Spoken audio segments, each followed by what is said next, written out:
Vous écoutez le grand débat, issu de l'épisode S1003 du podcast Faut pas pousser les ISO, diffusé le jeudi 20 mars 2025.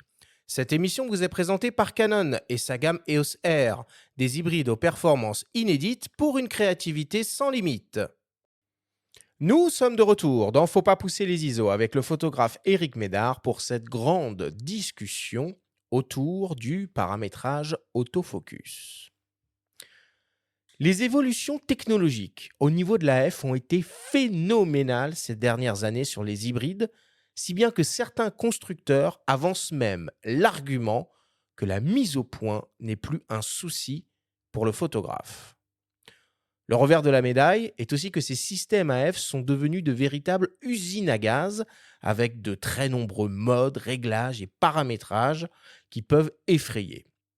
Il faut donc comprendre et analyser pour bien utiliser l'autofocus de son boîtier. Alors pour commencer, on va essayer de comprendre le mode de fonctionnement de l'autofocus sur un hybride. Il n'a absolument plus rien à voir avec la technologie utilisée sur les réflexes et a même déjà beaucoup évolué depuis les premières générations d'hybrides. Aujourd'hui, une très grande majorité des boîtiers exploitent une technologie autofocus directement embarquée sur le capteur qui combine deux technologies, la détection de phase et la détection de contraste. Alors pour commencer, Eric, est-ce que tu te sentirais de nous expliquer un peu le mode de fonctionnement de cet autofocus à détection de phase et d'autofocus à détection de contraste? Bon, alors, si j'ai tout compris, je ne suis pas un expert là sur ce genre de questions, mais l'autofocus à détection de contraste, en fait, qu'est-ce qu'il fait? C'est que lui, il analyse le contraste de l'image, Ouais. et l'image, elle est d'autant plus contrastée qu'elle est nette. Donc, il analyse ça, et si l'image est très contrastée, il considère que c'est net. Alors, je crois que cet autofocus avait un souci, c'est que du coup, il oblige l'objectif à faire des allers-retours entre la mise au point Ouais. minimum et la mise au Il point avance, il maximale. recule et puis il réduit l'écart au fur et à mesure, C'est quoi. ça, et donc du coup, c'est très long, ça va pouvoir être un peu bruyant en fonction des des autofocus, et surtout les anciens. Et il avait aussi un avantage, cet autofocus à détection de contraste, c'est qu'il fonctionnait n'importe où sur le capteur finalement. Il n'y avait pas de notion de collimateur autofocus. Donc ça, c'était quand même, et ça l'est toujours, assez intéressant. Et parallèlement à ça, Surtout en basse lumière. surtout en basse lumière. Et parallèlement à ça, maintenant, on a aussi de la détection de phase implémentée sur toute ou partie du capteur. Là reviennent les notions de collimateur autofocus et selon les constructeurs, bah, ça touche plus ou moins de pixels. On a plus ou moins de collimateurs. Et l'une des particularités de Canon et de cette fameuse technologie, je crois qu'elle s'appelle Dual le pixel. dual pixel à f2 ou je ne sais plus trop quoi, Mmh. qui est une technologie qui commence à remonter un tout petit peu, c'est que tous les pixels exploitent de la détection de phase et ça, c'est quand même assez unique et c'est ce qu'avait fait aussi à l'époque du réflexe, parce que cette technologie, la première génération datait de l'époque du réflexe, avait fait le succès des boîtiers Canon, notamment en usage vidéo pour l'autofocus. Et aujourd'hui, surtout, ce qui est important de rappeler, c'est que sur le marché de l'hybride, désormais, tous les constructeurs ont euh, un système autofocus, comme on dit, hybride, qui C'est repose ça. donc à la fois sur de la détection de phase et de contraste, dont les derniers acteurs Panasonic, Leica, qui viennent d'y passer. Qui Hein. ont mis un peu C'est de temps à assez y venir, récent, ils ont hein. mis Ouais, du temps, ouais. mais preuve en est que ça reste le meilleur des systèmes à l'heure actuelle. Et au-delà de ce fonctionnement un peu théorique, bah, il y a aussi toutes les nouveaux usages et les nouvelles technologies qui ont été rendues possibles grâce à l'hybride et à cette analyse de l'image projetée sur le capteur en temps réel. C'est toutes les technologies de détection, reconnaissance et suivi du sujet qui accompagnent cette technologie hybride face contraste qu'on retrouve sur les systèmes autofocus. Eric, tu as connu l'univers du réflexe. Il y avait déjà un peu de suivi 3D à l'époque du réflexe sur des boîtiers très haut de gamme. Ça n'a plus rien à voir avec Ouais, ouais. ce qu'on a accès aujourd'hui. Clairement, je me souviens encore du suivi 3D du D5, chez Nikon. Ouais, C'était hallucinant de voir ces pixels, ces capteurs et ces c'est capteurs qui allaient collimateur, enfin, ces ouais. collimateurs qui allaient partout, c'était génial. Aujourd'hui, c'est la même chose, mais ça va encore plus vite, Et puis surtout, en effet, c'est sur la totalité du capteur. Je vois bien, hein, quand j'ai un sujet par exemple, je sais pas, un canard qui décolle, très souvent, en fait, ça va tellement vite qu'on le perd à un moment donné. Donc, il y a plus qu'une partie du canard sur le bord de l'image. Alors, on accélère le mouvement de téléobjectif pour le rattraper. Et puis, à un moment donné, il y a plus que le bout de la queue. Mais n'empêche que l'AF reste quand même sur la partie de l'animal, ce qui fait que quand on le retrouve dans le champ, bah, il est toujours net. Ça ne lâche jamais. C'est hallucinant. Alors juste pour compléter, par rapport au suivi 3D, il faut quand même noter que Nikon l'a réintégré sur ces dernières générations d'hybrides. Donc ça reste quand même un mode particulièrement efficace dans certaines situations, hein. Le dernier Z8, là, notamment. Ça va hyper loin, cette technologie. Les boîtiers aujourd'hui, alors peu importe la marque, hein, on fera les petits points de détail un peu plus tard dans l'émission, mais la majorité des boîtiers, ils sont capables d'identifier les types de sujets qu'on est en train de cadrer. On est capable d'identifier un humain, une silhouette, un visage, un œil, évidemment. On est capable d'identifier des espèces d'animaux, des silhouettes d'animaux, les yeux des animaux, Des insectes. des insectes, des objets, des voitures, des trains, des avions et même des situations. Maintenant, il y a des boîtiers qui sont capables même d'anticiper le mouvement que va faire le sujet dans le cadre pour, entre guillemets, pré-régler le système autofocus. Ces technologies, elles sont vraiment au cœur de tous les constructeurs. Ils marketent à fond, hein, évidemment. Alors, on va parler d'IA, de deep learning, de machin. Et c'est tellement des systèmes qui sont complexes que certaines marques intègrent même des processeurs dédiés uniquement à cet usage-là. Alors, on pense naturellement à Sony, hein, avec son double système de processeurs qu'on retrouve sur la majorité, je crois, des boîtiers de dernière génération. Et Canon, récemment, qui a implémenté dans le R5 II et le R1 une deuxième puce qu'ils appellent Accelerated Capture, qui est uniquement dédiée à ces usages-là. C'est complètement barjo.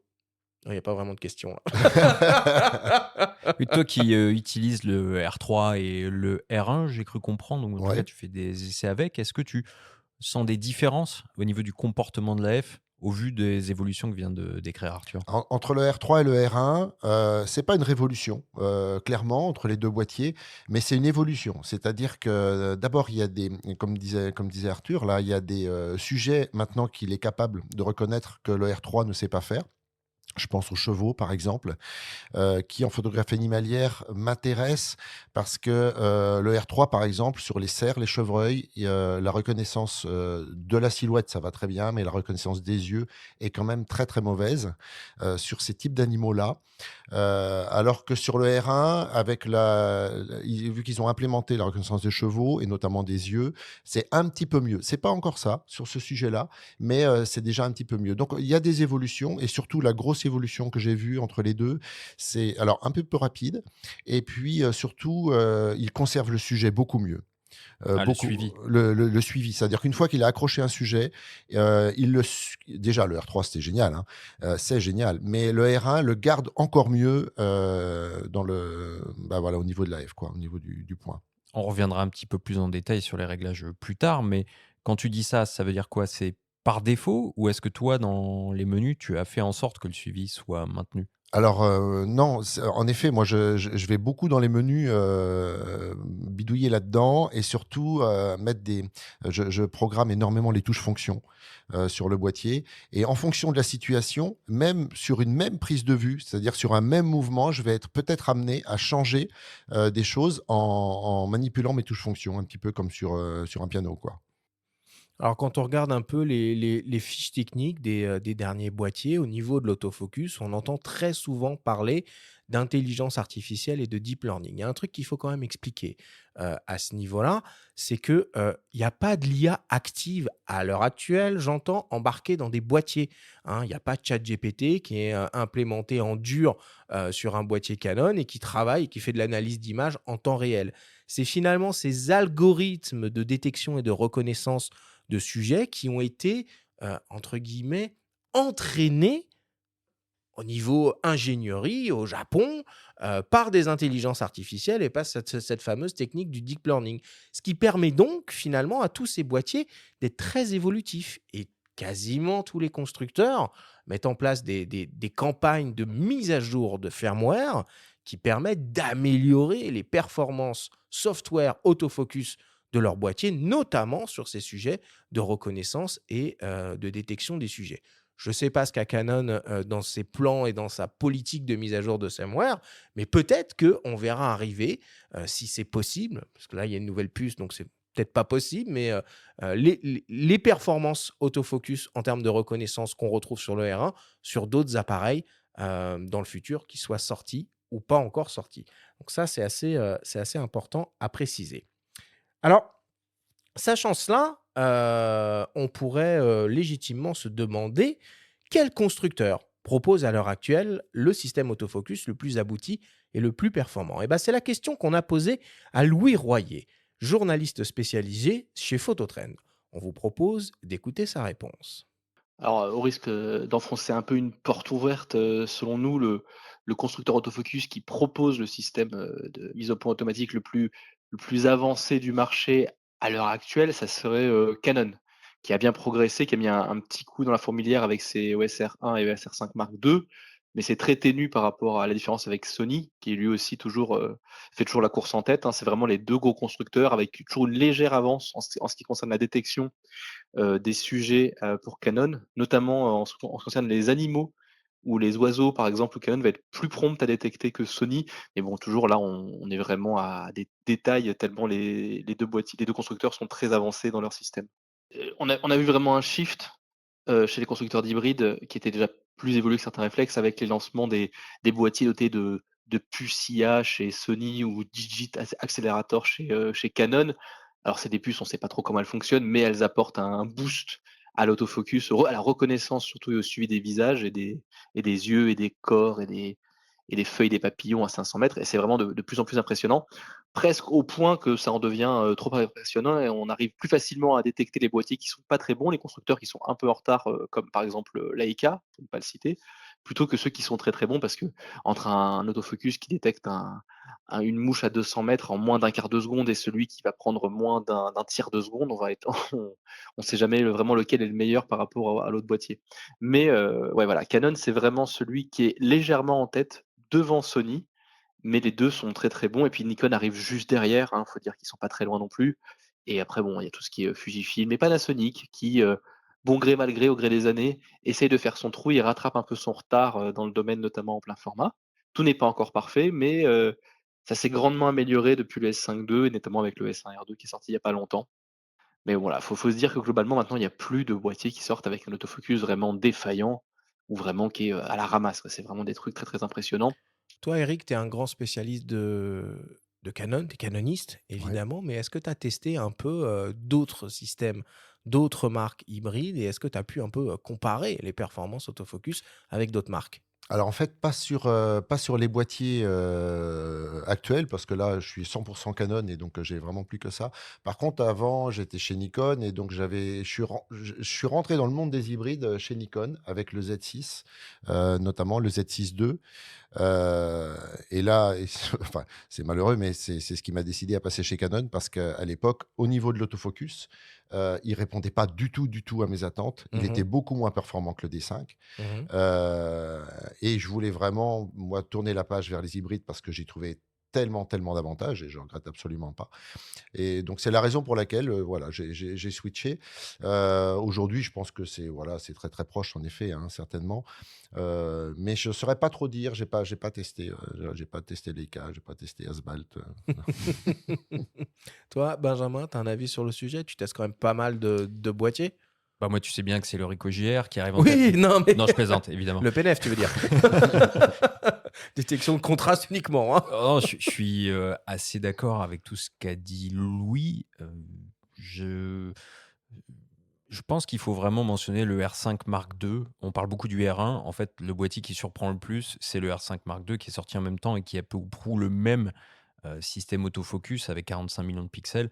Et c'est vrai que c'est là qu'on sent la différence. Quand on passe du R5 au R5 Mark II, moi j'ai eu la chance de le tester dans des conditions de sport co, donc du basket notamment. La gestion de l'AF est bluffante, notamment, j'en avais parlé dans une autre émission, le pilotage de l'AF par l'œil. Ça, on parle de l'autofocus aujourd'hui, c'est une fonction qui est propre au boîtier Canon et qui était très intéressante. Moi, je l'avais découverte sur le R3, je la trouvais, vraiment bien. J'avais du mal à le calibrer. Là, sur le R5.2 ou le R1, j'ai trouvé que ça fonctionnait hyper bien. Donc, à la fois du point de vue du comportement de l'AF sur le terrain et de l'ergonomie, je mets comme Louis plutôt Canon, on va dire devant, mais il a raison. Enfin, On cherche la- plus la faille maintenant que l'ultra performance, quoi. ouais, pour prendre une métaphore sportive, la photo finish s'impose pour vraiment Ouais. marquer un podium entre Canon, Sony et Nikon. Sony a longtemps été devant, à juste titre. Ils ont été pionniers aussi dans l'univers de l'hybride. Ils ont été rattrapés. Canon, Sony, on peut dire, est dans le peloton de tête, mais suivi de très très près talonné par Nikon, parce que le Z8, le Z6 III sont des boîtiers vraiment exceptionnels. Bon. Alors évidemment, cette technologie-là qu'on décrit depuis tout à l'heure, elle s'accompagne aussi d'un objectif et du coup d'une motorisation autofocus implémentée, dans l'optique. Selon toi, Eric, c'est quoi la part finalement d'importance ou de performance qu'on doit avoir pour le système autofocus global entre ce que le boîtier est capable de faire et ce que l'objectif est capable de suivre, en fait?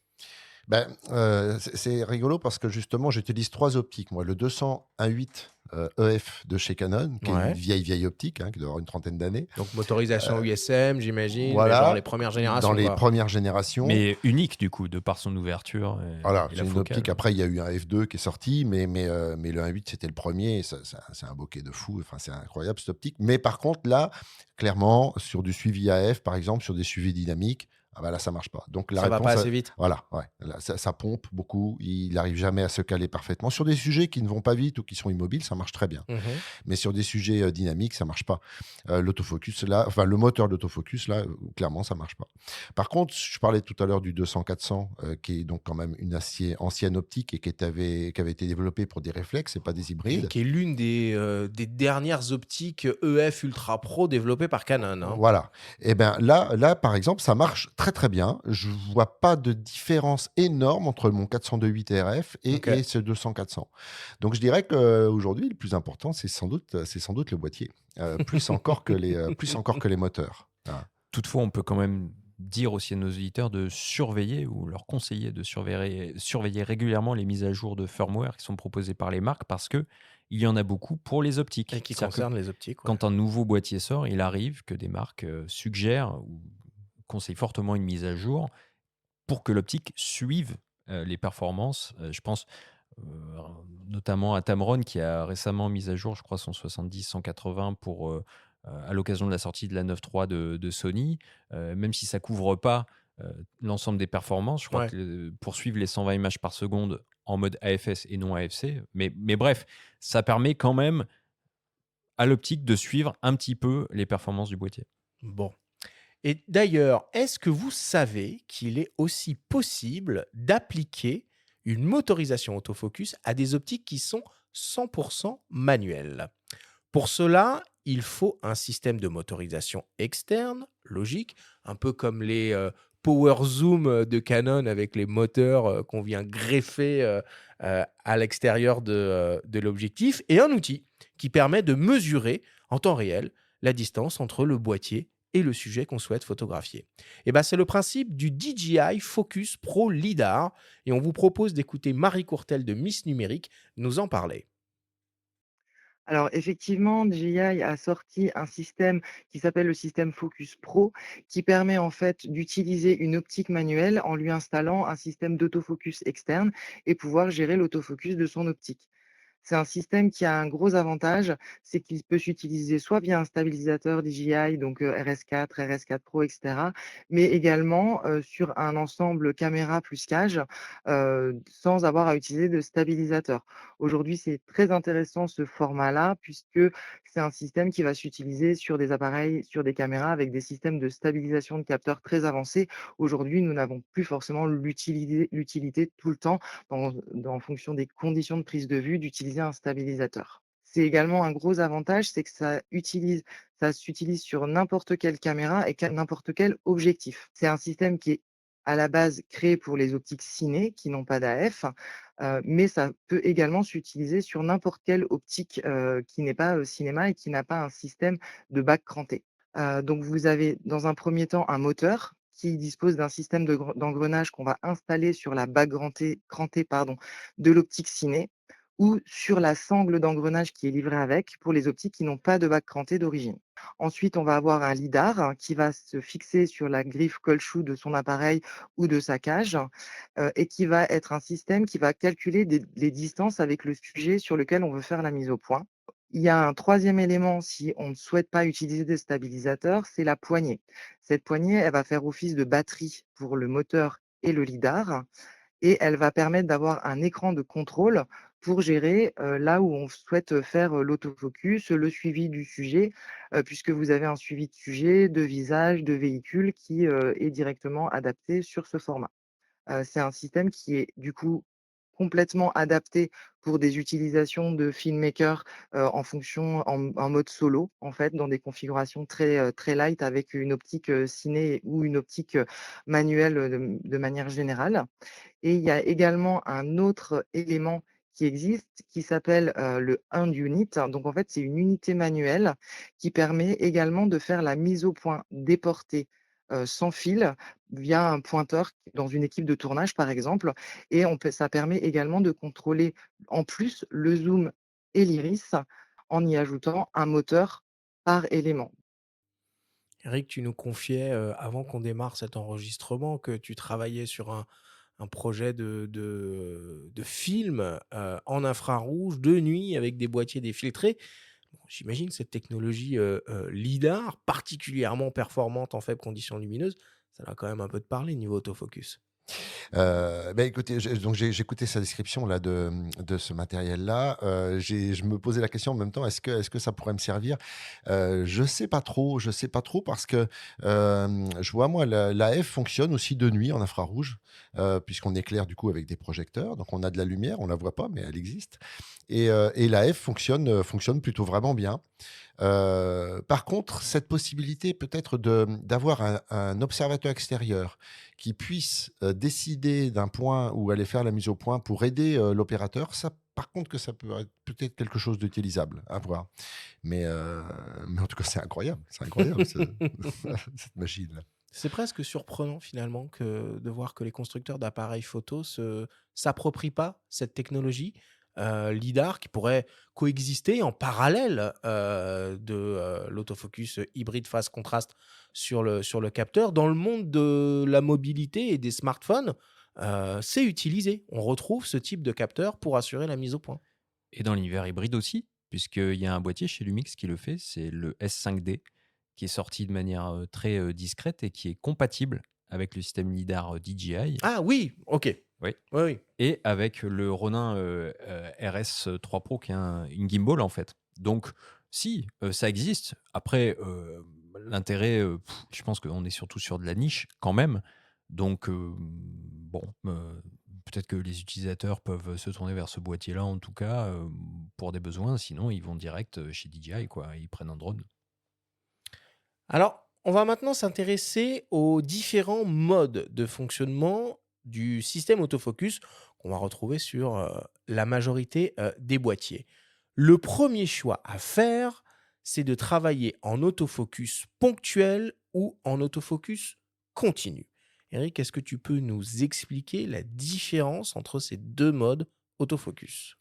C'est très simple, l'autofocus ponctuel, donc il s'appelle, AFS, je crois, chez la plupart des constructeurs, sauf chez Canon où c'est l'AF, One shot. one shot, voilà.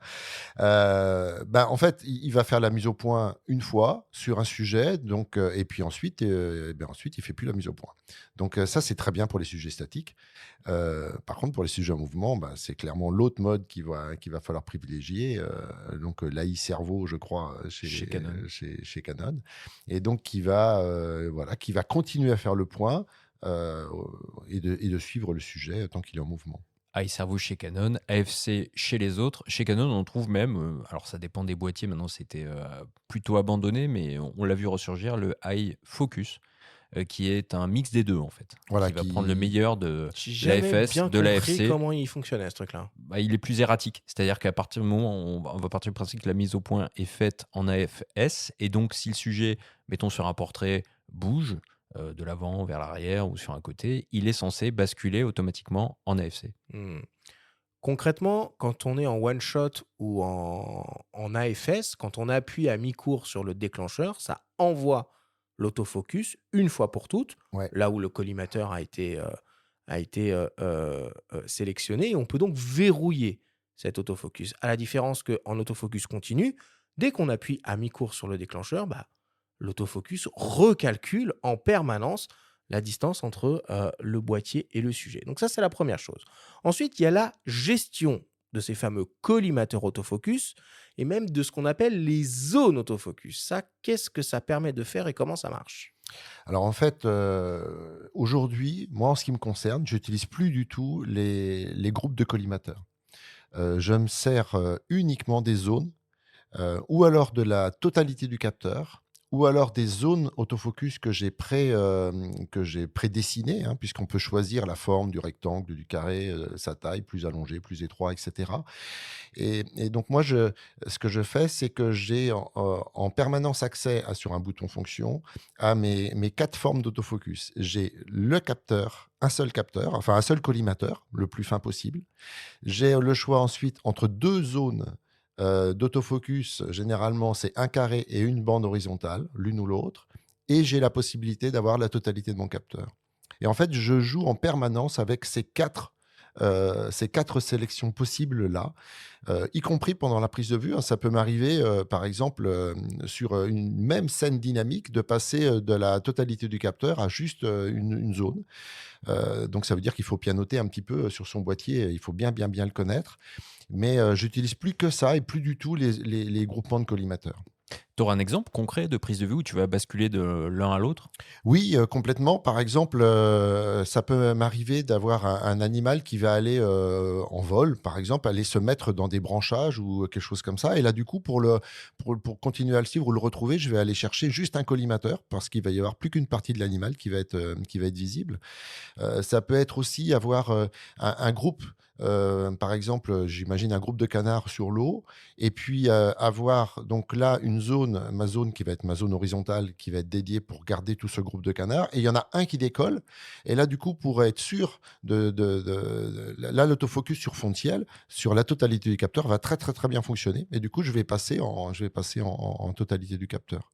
Alors ça, c'est pas toujours nécessaire parce qu'on peut aussi, chez Canon, il y a quelque chose d'assez extraordinaire, c'est qu'on peut dire à l'autofocus de rester toujours dans la zone qu'on lui a prédéterminée, et on peut lui dire aussi, ben, écoute, tu commences dans la zone qu'on a prédéterminée, et tu peux aller chercher au-delà si besoin est.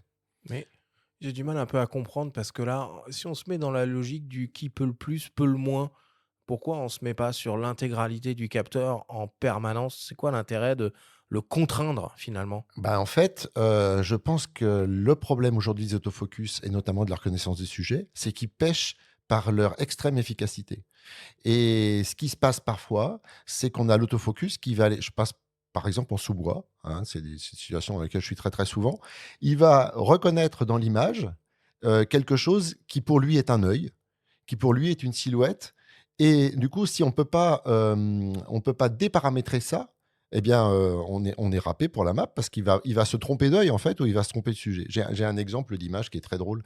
Au début, quand j'ai eu le R3, j'étais en sous-bois à l'affût, et il y avait le soleil qui tapait sur des chevreuils qui arrivent, et d'un seul coup, la F se barre et se met sur un tronc d'arbre. Et j'ai pas compris pourquoi, et bon, je l'ai rattrapé, et puis j'ai fait mes photos de chevreuil, et quand j'ai regardé à la maison, que j'ai fait, mon workflow, et que j'ai regardé les images, et je me suis rendu compte qu'en fait, la F, il a été chercher l'ombre du chevreuil sur le tronc d'arbre. Lui, il a reconnu, Alors, c'est silhouette, encore quoi. plus fort, c'est la Ouais. détection silhouette. c'est extraordinaire. Si, ça fait une belle photo. alors. Alors du coup, ça fait une photo que j'ai conservée d'ailleurs. Mais c'est pour dire que des fois, la F, en fait, ils sont tellement bons que voilà, très souvent, ça arrive par exemple sur des feuilles. Il y a un trou dans une feuille, par exemple, il va prendre ça pour un œil. Et ça, il faut pouvoir du coup lui dire, bah non, là, tu laisses tomber ça et tu vas me chercher le vrai sujet. Hmm. Voilà.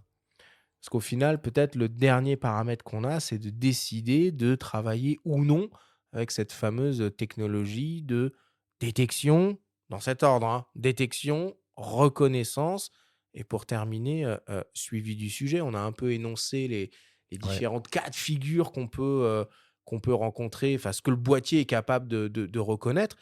À quel niveau de paramétrage on peut aller à ce niveau-là? C'est-à-dire qu'est-ce qu'on peut dire au boîtier: OK, là, je suis en train de photographier des voitures, le sujet principal, c'est des voitures, donc tu ne t'intéresses qu'aux voitures ou finalement, c'est une grosse fonction qu'on active ou qu'on désactive?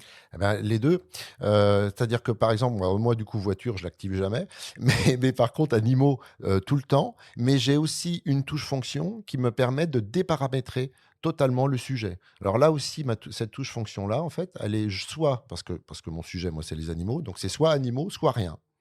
Parce que parfois, eh bien, s'il va alors d'abord, si on veut faire un paysage, par exemple, bah, du coup, on la désactive parce que ça permet de faire aussi autre chose tout en travaillant sur les animaux.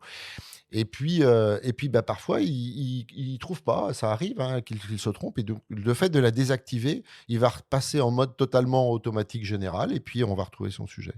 Même chose, j'ai une touche, MFN là, qui me permet d'annuler la détection des yeux. Parce que je prenais l'exemple tout à l'heure de la feuille qui prend, pour un œil, le petit trou dans la feuille qui prend pour un œil. Bah, une des manières de retrouver le bon sujet, c'est de désactiver cette détection des yeux et du coup, il va rechercher une silhouette et puis ça marche. Mmh. Par contre, il y a souvent une nuance qui est faite en photo animalière entre les animaux et les oiseaux. Est-ce que ça, c'est quelque chose sur laquelle tu es vigilant sur le terrain ou est-ce que ton mode de prédiction des animaux te convient aussi pour les oiseaux? Bah, en fait, chez Canon, ça fait tout en même temps. Il y a pas oiseau ou mammifère, par exemple. Contrairement à chez Nikon, par exemple, où il y a un mode dédié. Exactement, exactement. Heu, on parlait tout à l'heure du deep learning. Moi, ce que je rêve, je ne sais pas si ça arrivera un jour, mais ce que je rêverais, c'est d'avoir un boîtier que je puisse, moi, lui apprendre les choses. C'est-à-dire quand je fais des photos, Ça, même jusqu'au niveau de c'est l'espèce, la par suite exemple. ça. C'est Ah, la suite de pardon. l'histoire, je pense. Je pense Ouais, vraiment que c'est la suite de l'histoire ouais, et c'est ce qui risque d'arriver dans les années à venir. On va avoir des boîtiers qui vont apprendre de notre propre usage c'est ça. et qui vont devenir des outils, personnels, Et que tu puisses adaptés même à soi, quoi. Encyclopédique. Et que tu puisses même diffuser, tu vois? Par exemple, je travaille, sur le faucon pèlerin pendant des semaines. À chaque fois que j'ai un faucon pèlerin qui me fait la bonne détection, j'y mets OK, ça c'est bien un faucon pèlerin, ça là tu t'es trompé. Et puis après ça, d'enregistrer ces presets-là et puis pourquoi pas de les donner, tu vois, à d'autres photographes. Enfin, moi j'ai vachement bossé sur cette espèce-là, tiens, bah, je te donne mes presets là et ça serait extraordinaire. Et alors là, on gagnerait en efficacité pour des sujets extrêmement précis. Et tout à l'heure, tu disais, ça reconnaît certaines espèces. Pour l'instant, c'est pas le cas. Ça reconnaît juste des animaux et certains groupes d'animaux, mais on pourrait aller du coup à l'espèce Et là. bah, Mmh. figure-toi que Swarovski, a développé une paire de jumelles Ouais, dopées à l'IA, je crois que c'est l'AX Visio, qui est capable d'identifier les espèces d'oiseaux. Donc je ne sais ouais. pas quel est le niveau de fiabilité, si ça fonctionne très bien. En tout cas, la technologie est folle et si un jour ce genre de technologie viennent à être implémentée dans les boîtiers, bah, ça va encore, rajouter une strate de précision, de description, de pertinence à tout ça, quoi. Est-ce que c'est pas un peu tricher finalement que d'utiliser toutes ces technologies? Les constructeurs, ils essayent de faire croire que l'autofocus n'est plus un sujet maintenant pour le photographe. Est-ce que c'est vrai? Clairement, je pense que c'est vrai. Par contre, en tout cas moi, pour ma pratique de photographe pro, heu, j'avais une certaine expertise avant l'arrivée de ces systèmes-là qui sont devenus ultra performants, où j'avais vraiment beaucoup travaillé pour justement, réussir à faire des images très dynamiques, qui étaient vraiment difficiles à faire, heu, avant. Et puis les autofocus ont tellement progressé aujourd'hui que cette expertise-là, aujourd'hui, je peux plus vraiment la faire valoir parce que arriver à faire des photos ultra dynamiques, c'est à la portée de n'importe qui prend n'importe quel à la fois appareil photo, enfin pas n'importe quel évidemment. Les boîtiers les plus performants, par exemple de chez Canon, sont capables, pour n'importe quel photographe aujourd'hui, de faire des photos ultra dynamiques. C'était impossible, enfin c'était très difficile avant. Oui, Voilà. mais je suis pas tout à fait d'accord avec toi parce que, et tu viens de le dire, il y a des moments où il faut savoir débrayer, il y a des moments où il faut savoir faire des choix pour obtenir telle ou telle image. Il y a des techniques comme le filet qu'il faut quand Ouais. même, maîtriser. Je veux dire, tu vas pas demander à ton appareil de te faire un filet sur commande. Donc quelque part, l'expertise, enfin je remonte un peu, ta cote, ton ego de photographe, mais je le pense. C'est-à-dire que encore Oui. faut-il pouvoir, cocher les bonnes cases ou les décocher en fonction de la situation. Bah, c'est ça. Aujourd'hui, l'expertise, elle est presque sur la capacité à régler, à mémoriser les bonnes fonctions sur son boîtier. C'est devenu tellement complexe que l'expertise, elle est plus là que sur la capacité à faire le point et le cadrage au bon endroit sur l'image. Après, c'est sûr qu'un filet, si on ne sait pas les paramètres de vitesse qu'il faut avoir pour faire un filet, ça va toujours pas marcher. Mais par contre, aujourd'hui, il y a quand même une assistance au filet au niveau de la F qui est assez efficace, hein, pour l'avoir expérimenté, le fait d'avoir cette, stabilisation-là qui se fait que sur l'horizontale, c'est super efficace, quoi, hein. Ouais. Et on rentre pas dans le débat du moment décisif avec la nouvelle technologie du prédéclenchement. On en a déjà parlé à ces micros, ça ne fait que rajouter une couche à cette réflexion un peu, philosophique. Hem, alors, on a naturellement une certaine facilité, à se projeter dans l'utilisation de ces différents modes autofocus en photo, en fonction, bah, des différents types de sujets ou situations qu'on peut rencontrer.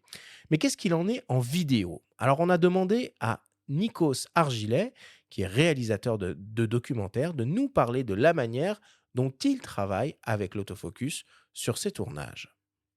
Aujourd'hui, bah, sur tous les boîtiers, que j'ai à ma disposition, la C300 Mark III, un Canon, R5C, une C70, il y a de l'autofocus et un bien meilleur autofocus qu'à l'époque et en gros, l'utilisation qui en est faite, c'est, d'aider à la mise au point plus que de compter uniquement dessus pour ses prises des vues. Non, en gros, moi, ce que je demande à un autofocus pour de la prise de vue, c'est de suivre les visages et de détecter les visages et de détecter l'œil quand c'est possible, de mon sujet puisque c'est ça qu'il faut qu'il soit, c'est sur l'œil, sur le visage que doit se faire, la mise au point puisque la majeure partie des choses qu'on filme, c'est, des êtres humains. Hem Et donc au niveau des réglages, quand je me sers de l'autofocus, je le mets en mode, face only, donc uniquement en reconnaissance de visage, en continu et avec une détection de l'œil quand c'est possible. Après, au niveau des réglages, plus fins, l'idée c'est d'avoir, une mise au point qui se rapproche de celle qu'on pourrait faire à la main, qui est la plus naturelle en vidéo. C'est-à-dire qu'il soit, ni trop rapide, ni qui passe trop rapidement d'un sujet à l'autre. Donc en fait, l'idée c'est d'avoir un temps de réponse qui soit, la plus rapide possible, mais par contre d'avoir un temps de mise au point qui soit ralenti. Justement parce que c'est ce qui émule le mieux la mise au point manuelle qu'on fait avec la main. Donc, les scénarios dans lesquels, j'utilise l'autofocus, c'est, bah, les interviews où il y a plusieurs caméras. On ne peut pas forcément, être derrière chaque caméra. Quand on met 3 ou 4 pour une interview et qu'on est 2 cadreurs, on a besoin de pouvoir, faire confiance à l'autofocus. C'est aussi, tout ce qui est, caméra sur des gimbals de type Ronin.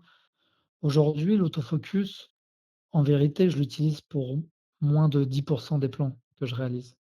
Parce que c'est mon métier et c'est aussi, mon regard de faire la mise au point et donc cadrer, bouger et faire le point en même temps, ça fait vraiment partie des compétences de base, du chef opérateur.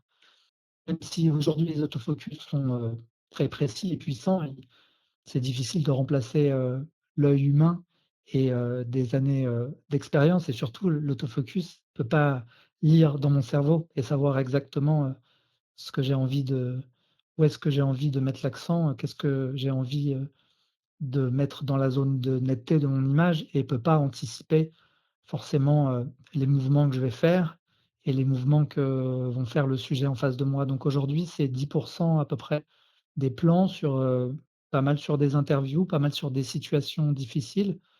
Mais, je pense qu'avec une technologie qui progresse de plus en plus, il est possible que ce pourcentage, augmente avec le temps si les progrès continuent, d'évoluer dans le bon sens.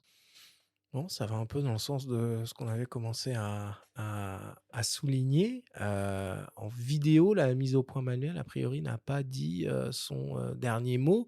Avec la notion de temps, il y a une véritable signature et intention de la manière de faire le point, quoi. Tu fais de la vidéo, du coup, tu es en phase un peu avec ça? Alors, pas trop parce que, alors je fais de la vidéo, je suis contraint et obligé parce que moi je suis vraiment, vraiment un amoureux de l'image fixe et pas du tout de la vidéo, mais pour les besoins des différents projets, là, je suis obligé de m'y mettre et encore une fois, en animalier, c'est pas comme quand il y a un groupe de personnes où là, on va jouer sur les regards, on va jouer moi, c'est vraiment, moi, du coup, filmer l'animal et là, encore une fois, en vidéo aussi, l'AF fonctionne du tonnerre. Donc je dois dire que je fais quand même très souvent confiance à l'AF, mais ça m'arrive aussi de débrayer. J'ai toujours là aussi une touche fonction de façon à pouvoir le débrayer pour pouvoir aller, faire voilà, le point sur autre chose. Mais, moi je dirais que la différence, c'est pas 10 à l'AF et 90 en manuel, c'est plutôt C'est l'inverse. l'inverse. Ouais, moi je suis hyper surpris par ce faible pourcentage, qui est vraiment très très faible, parce que autant il y a beaucoup de vidéastes qui continuent à bosser en manuel et qui privilégient ça parce qu'ils ont appris comme ça, et ça peut tout à fait se comprendre. Parfois parce que c'est simplement des optiques manuelles, donc ils n'ont pas le choix, parce qu'il y a beaucoup d'optiques manuelles en vidéo. Autant là, on peut dire que les performances permettent aujourd'hui de se fier à l'AF, même en vidéo. Enfin, je pense qu'on y est déjà, donc je suis relativement surpris par les 10% de Nikos, mais bon, peut-être qu'il va l'augmenter de manière accrue en faisant confiance lors des prochains tournages. De la même manière, les constructeurs aussi développent des algorithmes un peu spécifiques, spécialement conçus pour ces usages vidéo, hein. On le voit par exemple sur les boîtiers qui sont un peu orientés pour l'exercice du vlog, où on va retrouver des modes autofocus vraiment conçus pour ça, avec des AF qui vont être hyper réactifs, qui vont pouvoir basculer en une fraction de seconde du visage à un produit, à une table, à un truc. Voilà, il y a aussi des algorithmes qui vont dans ce sens-là, qui sont pas forcément les mêmes, que ceux qui sont, développés et exploités pour un usage, photo. Alors maintenant, on va essayer de vous proposer une série de réglages qu'on l'espère pertinents sur différents types de sujets et différents types de situations de prise de vue. Idéalement, il faut déjà bien connaître son boîtier pour être capable de basculer d'un mode à un autre le plus rapidement possible, tout en restant au viseur. On peut, et tu l'as un peu déjà souligné, personnaliser certains boutons, commandes, molettes des boîtiers pour aller un peu dans ce sens-là. Est-ce que tu peux nous rappeler un peu comment toi, tu configures, personnalises plutôt ton boîtier au niveau de l'autofocus pour être réactif et être capable de t'adapter en une fraction de seconde à différents types de situations? Oui, donc ça, c'est vraiment une partie très, très, très importante aujourd'hui. C'est qu'il faut vraiment se paramétrer ces touches fonctions là, qui sont propres maintenant à beaucoup de boîtiers, mais chez Canon, il y en a un paquet et donc la première chose que je fais, moi, c'est d'avoir, un autofocus qui puisse être, une touche qui me sert beaucoup, c'est, de pouvoir aller au-delà de la zone que j'ai définie ou pas. C'est-à-dire que je disais tout à l'heure que moi, j'ai donc 4 situations d'autofocus que je garde en mémoire. Donc, c'est soit un seul collimateur, soit 2 zones, une zone rectangulaire, une zone carrée de plus ou moins grande taille que je vais pouvoir déplacer comme je veux grâce à on n'en a pas parlé, mais cette touche là chez Canon. Joystick, quoi. Alors pas le joystick, mais cette petite touche, Non, c'est une heu touche tactile. voilà, qui est Oui. juste au-dessus, un Mmh. petit peu à droite là. Cette touche-là, je l'utilise à 100 ou 99. Vraiment, c'est d'une efficacité incroyable, extrêmement rapide, extrêmement intuitive, enfin, C'est vrai que le collimateur se déplace à une vitesse folle grâce à voilà, ça, et en extrêmement l'effleurant. précise. Mmh. Voilà, en l'effleurant, et c'est extrêmement précis. Donc ma zone là prédéfinie, je peux la mettre un petit peu où je veux très rapidement. Donc ces 2 zones et puis la zone totale. Donc là, j'ai une touche qui est paramétrée pour pouvoir accéder à ces 4 zones autofocus Mmh. différentes et j'ai une touche fonction que là, c'est marrant parce que je fais les gestes avec mes doigts en même temps, qui est en bas là, juste en dessous de l'optique, qui me permet de dire au boîtier: «Ben, voilà, ces zones autofocus, tu dois rester dedans ou tu peux aller au-delà si besoin». Ça pourquoi? Parce que par exemple, je sais pas moi, si j'ai mettons un martin pêcheur sur une branche au milieu des feuillages, et bien je vais lui dire: «Tu restes toujours dans mon carré là, parce que tu vas me chercher le martin pêcheur que ici et surtout pas ailleurs pour être sûr que ça décroche pas», enfin. Donc voilà, ça c'est, quelque chose que j'ai, toujours, de paramétrer. J'ai, comme je disais aussi tout à l'heure, la reconnaissance de l'œil qui est, que je peux chanter si j'ai besoin. Heu et puis, qu'est-ce que j'ai d'autre encore?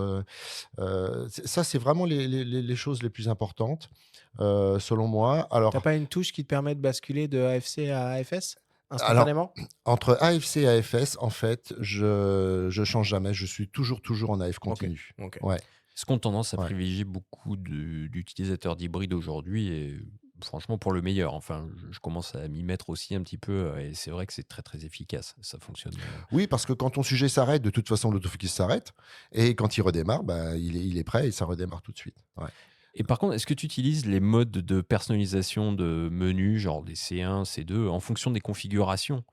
Peut-être qu'un photographe de sport qui va passer du vélo à la Formule 1, on a reçu Pauline Ballet récemment, va Mmh. basculer comme ça d'une position à l'autre pour être prête à photographier. Est-ce que tu fais pareil? Ouais, je fais exactement pareil. J'utilise donc C1, C2 parce que au niveau de l'autofocus aussi, j'ai un mode donc en C1 qui le sépare du bouton en fait. C'est-à-dire que Ah mon oui, AF, c'est il est décorrélé. Tu as voilà, c'est l'iPhone, décorrélé. tu fais la F et tu vas mesurer l'exposition Et la autrement. F, voilà, sur le bouton. Comme ça me permet d'être sûr à un moment donné, tant que j'appuie pas dessus, ben, mon AF, il va pas aller décrocher. Ça, je vais l'utiliser ce mode-là quand je travaille en forêt, par exemple. Parce que même si, on en parlera peut-être tout à l'heure, on peut dire au boîtier, bah, tu décroches plus ou moins vite en fonction d'un obstacle qui pourrait se présenter. Donc ça, c'est très important de bien le paramétrer.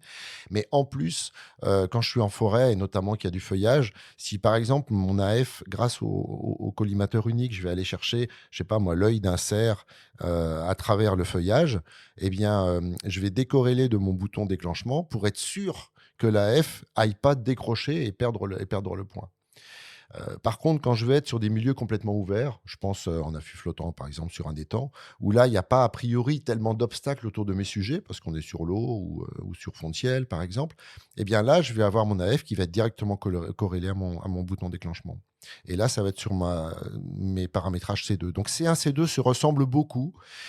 Qu'est-ce qu'il va y avoir entre les 2? Bien, la décorrélation du bouton et du déclenchement sur C1 et pas sur C2 et la vitesse de décrochage justement qui va être, souvent sur C2, ça va être vraiment sur des prises de vue très dynamiques où là, je vais demander à mon AF d'être le plus réactif possible. Alors que sur C1, beaucoup moins parce que je vais être dans des environnements où c'est moins dynamique et où il y a plein de sujets parasites potentiels. C'est un point super important, ce que tu mentionnes là, c'est-à-dire le décrochage. C'est en gros le maintien du suivi du Ouais. sujet malgré la présence d'un obstacle. Par exemple, si on prend un sport collectif, ça peut être le moment où le joueur reçoit le ballon, mais entre l'objectif et le sujet, il va peut-être y avoir une masse de joueurs qui va passer, qui va défiler. Et donc, ça veut dire que pendant un certain temps, tu vas faire en sorte que l'AF garde le focus, le suivi sur le sujet malgré la présence d'obstacles. Et une fois qu'ils vont disparaître, Ouais, le suivi va être conservé sur le joueur. Et ouais. ça, c'est quelque chose qu'il faut vraiment paramétrer dans les menus, c'est important. Carrément, ça c'est très important. Alors, il y a autre chose chez Canon, alors peut-être que chez les autres ils l'ont aussi, j'en sais rien, mais du coup chez Canon il y a autre chose que je paramètre aussi sur une de mes touches de fonction, c'est le verrouillage de la F. C'est-à-dire qu'on peut dire aussi au boîtier, là le sujet que tu as là, je te le verrouille et donc tu me le conserves quoi qu'il arrive. Oh bah, c'était plutôt OK, Et, c'est plutôt ça que je mentionnais, mais ça se rejoint. Enfin, euh, c'est un ensemble de choses vraiment à Voilà, tout, paramétrer. tout ça, en fait, ça va ensemble. Ouais. Et tout ça, il faut passer un petit peu de temps pour le paramétrer. Et puis surtout, après, il faut se souvenir de ce qu'on a paramétré sur les touches. Bah, tout à fait. Et- Donc, non, mais là, si c'est pas la preuve que le photographe reste en maîtrise du Hmm. boîtier, enfin, moi, je veux bien qu'on dise l'AF fait tout. Ouais, ouais, donc clairement. Non. Clairement. Moi, c'est ce que je dis souvent, hein. Je travaille, quand j'ai un boîtier comme ça qui est extrêmement pointilleux, que ce soit le R1 ou le R3, je travaille mon boîtier comme un pianiste fait des gammes. C'est-à-dire que je vais me mettre dans des situations. La mangeoire, par exemple, c'est très bien pour faire des photos dynamiques d'oiseaux en vol qui se bagarrent, etc. Et je vais passer des heures vraiment dans l'affût à paramétrer le boîtier jusqu'à temps que j'ai les réglages qui me semblent les plus efficaces. Et ensuite, eh bien, il faut travailler régulièrement pour se rappeler de dire: «Bah oui, non, j'ai cette touche fonction-là, elle est sur ce bouton-là» et si je suis plusieurs semaines sans utiliser mon boîtier dans des situations dynamiques, au début, il me faut un réapprentissage parce que, Et d'où l'importance c'est d'être en c'est phase avec l'ergonomie d'un boîtier ah et les complètement. menus, hein. Ça fait partie du choix d'une marque et d'un système. C'est Voilà, les boutons super qui tombent important. exactement là où il Ouais. faut et qui Pour soient, certains, ce sera chez Canon, pour d'autres, ce sera chez Nikon, parce que les touches sont placées à tel ou tel ouais, endroit. Donc ça, c'est super important. clairement, clairement. Et justement, d'un point de vue ergonomique, tu es plutôt de la team à tout personnaliser sur le boîtier ou tu exploites aussi ces fameuses touches qu'on peut retrouver notamment sur les très beaux téléobjectifs où on a accès à des boutons personnalisables aussi pour appeler telle ou telle fonction? Alors, je les utilise, notamment ce que j'utilise beaucoup, c'est la couronne sur le 408, mais il y a aussi ça aussi sur d'autres optiques, chez Canon, qui permet de mémoriser, un point précis. Alors on peut le mettre aussi sur des touches fonctions maintenant, hein. Ça, c'est quelque chose que j'utilise, très souvent dans des affûts où je vais avoir un sujet qui normalement doit être un endroit très précis. Sur un perchoir, par exemple. Donc je prémémorise exactement le point et ça me permet d'aller le rechercher très vite si mon AF, ce qui arrive quand même parfois, hein, ils ont beau être extrêmement, ultra efficaces, ça arrive des fois qu'il soit défaillant et puis qu'il aille sur le fond, par exemple, qui peut être très loin et puis ça me permet de ramener mon AF tout de suite à l'endroit où j'attends mon sujet. Et la retouche manuelle du point, c'est obsolète du coup maintenant?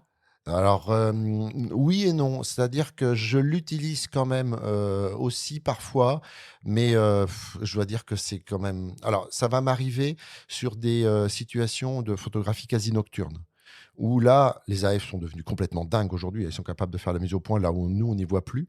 Mais là, la retouche du point va permettre d'affiner, la map parfois sur des situations extrêmement difficiles, en termes de lumière. Parce que la retouche manuelle du point, c'est une fois que l'AF est fait, on peut intervenir sur la bague de mise au point, mais ça aussi, ça se paramètre hein, dans le Ouais, boîtier, ouais, pour faire en sorte, si l'AF est un peu foireux, de de retourner au préciser. bon endroit et d'aller vraiment sur un œil, par exemple, ou autre. Ouais, complètement. Bon, maintenant on va se mettre dans des situations concrètes. Et on va faire quelque chose de collégial et on va essayer de proposer un paramétrage global autofocus. Donc on va parler du mode, de la gestion des collimateurs, de l'activation ou non de la détection et du suivi du sujet et des éventuels pardon, réglages spécifiques qu'il faut envisager. Cas de figure numéro 1. Eric. Portrait posé réalisé en extérieur à main levée avec une optique très lumineuse, type 85 mm. Bon bah là, alors c'est pas une optique le 85 que j'utilise beaucoup moi, mais ça sera la même chose. Là, clairement, je vais être en AI cerveau parce que comme je disais tout à l'heure, Bon, l'AI de toute cerveau façon, AI fonctionne Cerveau, très, vous très allez bien. dire ça à chaque fois. Ouais, bah oui, Hein. ouais, ouais, je pense que clairement aujourd'hui, il y a plus besoin de l'autre mode. Détection des visages, évidemment, hein, dans un cas comme celui-ci, ça fonctionne ultra bien. Détection de l'œil aussi, on peut choisir, soit l'œil en automatique, soit l'œil gauche, l'œil droit. Donc ça peut être intéressant de conserver cette possibilité-là. Moi personnellement, dans mes réglages, j'ai enlevé c'est soit œil, soit pas œil, mais on peut garder œil gauche, œil droit et je pense que là, dans un cas de Ouais. travail sur le portrait, c'est intéressant. C'est ce que j'allais ajouter, c'est que selon les marques, enfin, généralement aujourd'hui, sur toutes les marques, on peut le faire.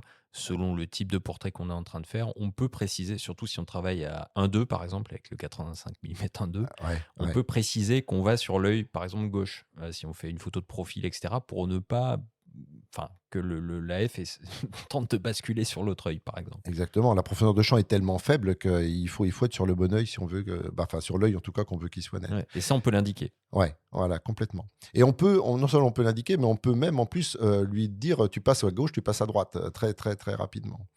Et puis après au niveau de la détection AF, bah là, un portrait comme ça au 85, je dirais détection globale, hein. Ça marche tellement bien qu'il ne faut pas chercher midi à 14h quoi.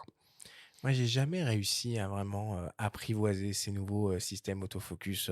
Moi, j'ai appris la photo numérique avec des réflexes. Alors, bon, ça va faire flipper tout le monde, hein, mais sur un 300D ou sur un 5D où on avait 3, 4, peut-être 8 collimateurs, on travaillait toujours avec le central parce que c'était le seul qui était croisé, qui était le plus véloce et le plus sensible. Et moi, je ne jurais Bon, je faisais pas beaucoup de trucs qui bougent, mais je ne jurais que par le one-shot collimateur central, tu cadres, tu décadres, tu déclenches. Bon, c'est différent aujourd'hui. Perso, je le pratique toujours, le cadrage-décadrage. C'est très sympa avec des collimateurs centraux et ça se fait aussi très bien. Mais sur le portrait, avec les outils d'aujourd'hui, je Ouais, il pense n'y a, y a que plus besoin, quoi. franchement, Ouais. Bon. Deuxième situation. Paysage, toujours à main levée, à l'hyperfocale, avec un grand angle TIC 24 mm. Oh bah là, si on est à l'hyperfocale, en plus, je pense que c'est simple. On peut même chanter l'autofocus hein, si on veut. Mais après, là, encore une fois, détection globale.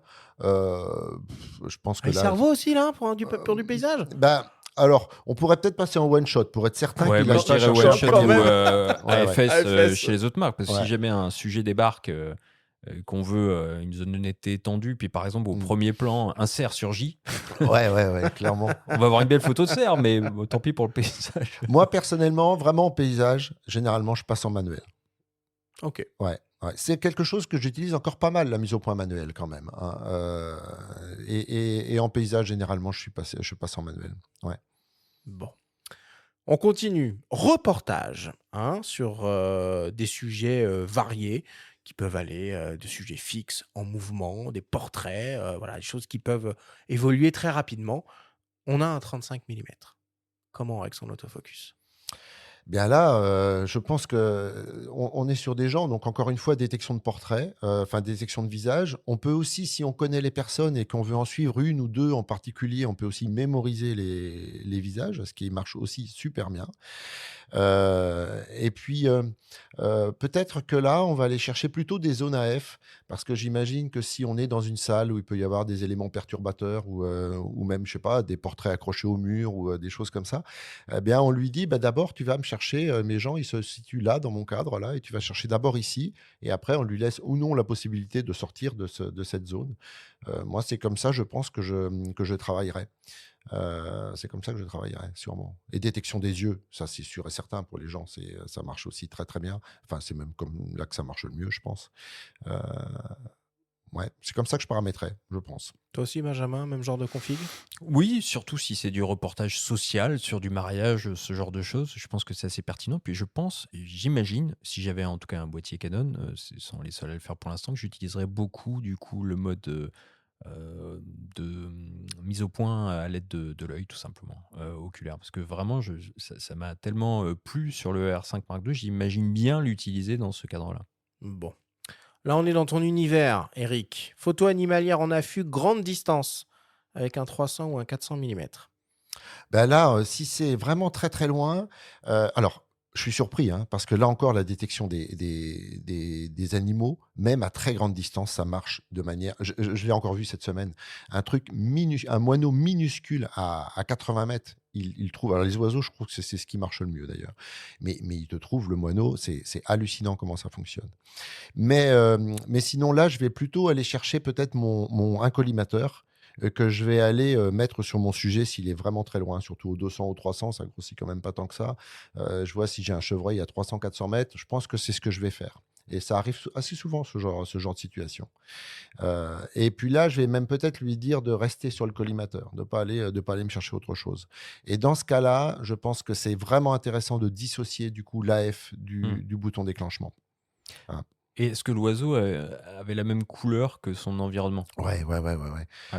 C'est ça qui est important aussi, parce que c'est- parfois, selon les boîtiers et les constructeurs aussi, on peut se faire piéger. L'AF se fait piéger parce que peut-être que l'oiseau va être dans des branchages pas identifiables au niveau du contraste. On parlait tout à l'heure de détection de contraste. Complètement. Et là, il peut être à la rue. Et là, on bascule en mise au point manuelle. Mais j'ai vu même la semaine dernière des oiseaux dans le milieu d'un roncier. Donc tu vois, dans le milieu des branches, dans la haie, on ne voyait que l'œil de l'oiseau. Par moment, il trouvait l'œil. Ouais, là, c'est fou. C'est incroyable. Pourtant, je commence à le connaître, hein, ces boîtiers, hein, mais ça me bluffe encore, quoi. Ça me bluffe encore. À tel point, des fois, que je fais des photos pour montrer que c'est possible. Pour terminer, on va parler un peu photo de sport et on va écouter Jackie Carré de Canon France qui va nous expliquer certaines des dernières innovations de Canon niveau autofocus pour cette discipline. Spoiler alerte, on va parler IA.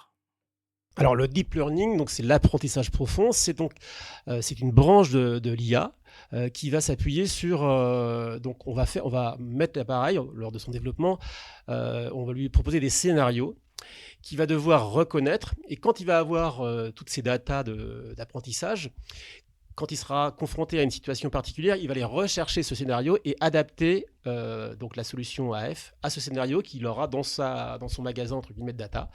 Et il va pouvoir donc associer telle forme, telle trajectoire. Par exemple, on est sur de l'animalier, il va dire ça c'est donc la forme, la trajectoire, c'est un oiseau, c'est un félin, c'est un canidé. À chaque fois, il va pouvoir déterminer le sujet. Et maintenant, ça va encore plus loin. Maintenant, on est dans la 3e génération chez nous de Alpixel, donc qu'on a inauguré avec le R1 et le R5.2. Et maintenant, on va carrément associer également l'IA, donc toujours avec le deep learning, sur des sports. Pour l'instant, on est sur le football et le basket, voilà. Et donc, on a fait apprendre à nos boîtiers R1 et R5.2 à reconnaître la trajectoire du ballon, la position des joueurs, et maintenant, l'appareil peut associer le ballon aux joueurs qui jouent le ballon. Et donc, le ballon arrive, il sait que normalement c'est le joueur qui va taper avec sa tête ou frapper avec son pied, shooter le ballon, et il associe les deux. Et donc, c'est vraiment maintenant des outils qui vont permettre aux photographes sportifs en l'occurrence là, de se concentrer sur le cadrage. L'appareil photo devient vraiment un outil qui lui permet de garantir un autofocus, et c'est relativement simple. On peut aller très très loin dans le paramétrage, mais on peut également travailler de façon très simple. C'est ça qu'il faut bien que les photographes ou vidéastes comprennent. On peut aller très loin dans le paramétrage, mais on peut également laisser l'appareil avoir la main. Et dans ce cas-là, il prend la main et il fait l'autofocus quasiment parfaitement sans que vous ayez à paramétrer dans le détail vos produits. Par contre, ce qui peut se passer, les ingénieurs travaillent en parallèle et ils disent tiens, on va apporter un nouveau mode, du rugby par exemple, qui n'est pas le cas sur nos produits. Et ils travaillent sur le sport actuellement, et il y aura une mise à jour firmware qui va intégrer cette nouvelle technologie d'IA avec un nouvel outil pour du rugby ou un autre sport. Est-ce que l'IA est évolutive? Est-ce que l'appareil est intelligent et apprend de ses erreurs ou de ses réussites? Non. Ça, c'est fait en amont avec des ressources beaucoup plus importantes. Et si vous travaillez beaucoup, vous allez améliorer votre technique, mais l'appareil, lui, ça ne bouge pas pour l'instant. J'aime bien le pour l'instant. À la fin de son témoignage, bon, c'est quasiment de l'autofocus prédictif. Ils mettent le doigt dans un truc qui est sans fin en termes d'amélioration et de mise à jour de firmware et de scénario. C'est assez impressionnant. Du coup, comment on règle son AF quand on veut faire de la photo de sport d'une manière un peu globale, sans rentrer dans ces cas de figure hyper précis? Moi, alors c'était avec le R3, donc j'ai pas expérimenté moi ce qu'il y a sur le R1 aujourd'hui. Je pense que ça doit être assez bluffant, j'imagine, mais je l'ai pas expérimenté. Par contre, sur le R3, pour avoir fait un petit peu de photos de sport en volley notamment et en handball, j'ai utilisé beaucoup l'autofocus à l'œil. Ça me permettait vraiment d'aller, moi, regarder le porteur du ballon ou la personne qui allait recevoir le ballon et du coup faire le point précisément parce qu'évidemment, quand on est une équipe de volleyeurs avec des joueurs qui passent devant, qui passent derrière, qui passent dans tous les sens, un qui saute, un qui s'accroupit, eh bien, l'autofocus à l'œil fonctionnait vraiment, vraiment bien pour travailler sur le porteur du ballon ou pour travailler sur la balle, même justement, simplement avoir la balle nette et puis enfin, etc. C'est vraiment l'AF que je privilégiais sur ce genre de situation. Et puis il y a des modes où il peut être piégé l'AF, mais alors c'est des modes particuliers, mais lors d'un entraînement par exemple. Parce que sur les nouveaux modes donc des R5 Mark II et du R1, sur des sports comme le basket ou le foot, donc l'AF va reconnaître tout de suite le joueur qui va recevoir la balle, par exemple. Mais lors d'un entraînement, il y a plusieurs balles. Ouais. Donc je l'ai testé moi dans ces conditions-là pour faire le test. Et là, bah, évidemment, l'AF est un peu perdu. Donc, comme le dit très bien Jackie, on laisse faire, il va faire des photos. Mais il va peut-être pas faire la photo qu'on a en tête.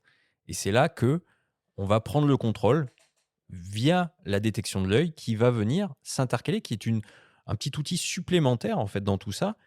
Il va nous permettre de prendre la main, de faire l'AF où on le souhaite. Donc ça marche très très bien. Et puis attention, sur les réflexes, c'était déjà le cas, c'est encore le cas sur les hybrides, que ce soit chez Canon ou chez Fuji, par exemple, je pense à eux aussi. Il y a les modes prédéfinis en fonction des sports, de K à F. Donc, on peut avoir un mode dédié à la photo de foot, à la photo de F1, à la photo animalière, il y a aussi. où là, on choisit ce mode AF qui est configuré en termes de suivi du sujet, de détection d'obstacles éventuels, etc., en fonction du sport. Et ça existe toujours. Donc l'IA, c'est bien beau, c'est formidable, tout ça, c'est évolutif, c'est beaucoup de marketing aussi, ça marche très bien, mais n'oublions pas les fondamentaux. On a parlé du suivi 3D dans cette émission, reparlons des KAF, tout ça n'est pas obsolète du tout. Bon, et on va donc conclure là-dessus. Merci beaucoup, Eric, d'avoir partagé tout ton savoir avec nous sur Merci. ce sujet du paramétrage autofocus.